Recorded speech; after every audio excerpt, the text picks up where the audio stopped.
Tak som vnúčka Imricha Wintera, brata Ludovita Wintera. A v sobotu som sa dozvedela smutnú správu, že moja teta, mojej matky sestra, ktorá žila v Paríži, že zomrela. Takže matka mala len jednu sestru, boli veľmi dobre si vychádzali, hoci sestra veľmi mladá odišla z domu preč. Najprv, že už ako vydatá pôsobila v Paríži, lebo ujo bol veľvyslanec Československa v Paríži.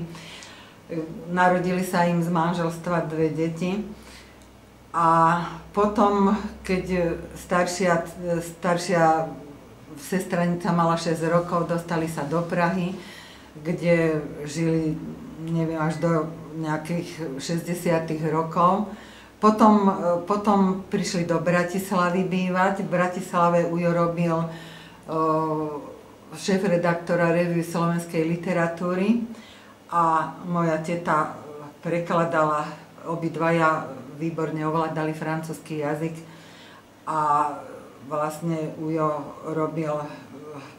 bol doktor filozofie pre francúzskych maliarov a zaobrazoval aj Múzeum d'Orsay, Múzeum stredovekého umenia v Paríži. On zaobrazoval aj nové múzeum Georgesa Pompidoua.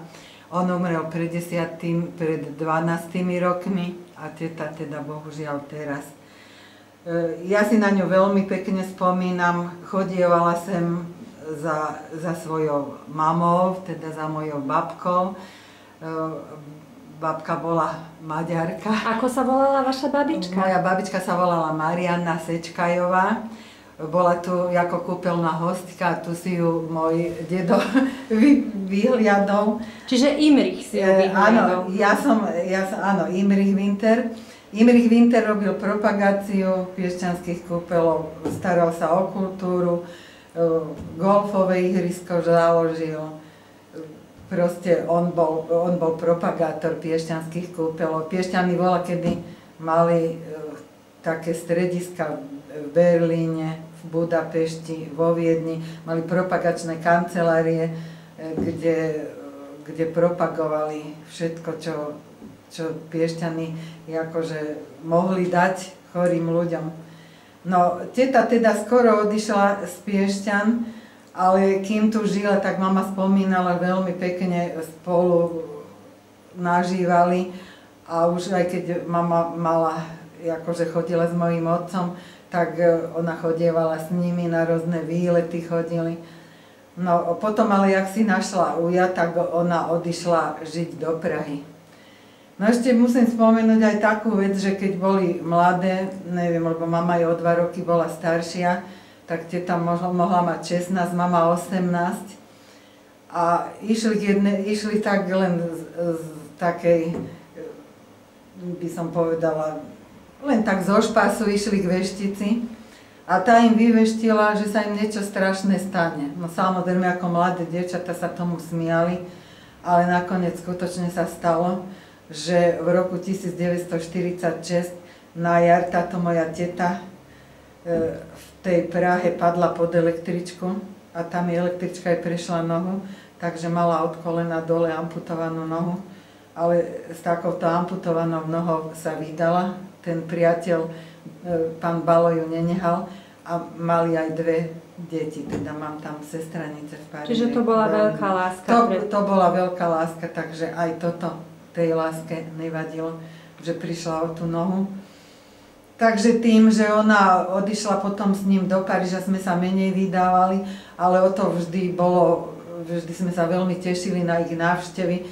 Pamätám sa, keď sa moja staršia sestranica narodila, tak sme ich očakávali, že prídu aj s bábatkom a vystúpili z auta, bábatka nikde. Nakoniec bábatko v taške, áno, tam... Čiže to bola tá staršia dcerka? Tá staršia, oni medzi nimi je len rok rozdiel, jedna sa volá Blanka, druhá Katka, veľmi milé dievčatá. Katka je staršia? Nie, Blanka je staršia a Katka je mladšia. Blanka je slobodná, Katka je vydatá, má aj syna. No a tak sme, že kde nehali bábatko a bábatko v táške. Takže to bolo, sme sa vždy veľmi tešili, keď prišli. No a Blanka bola také chutné decko veľmi. A už tak francúzsky zaťahovala, že Nina, daj mi moje punčochy. Takže už bolo vidieť, že žijú v Paríži.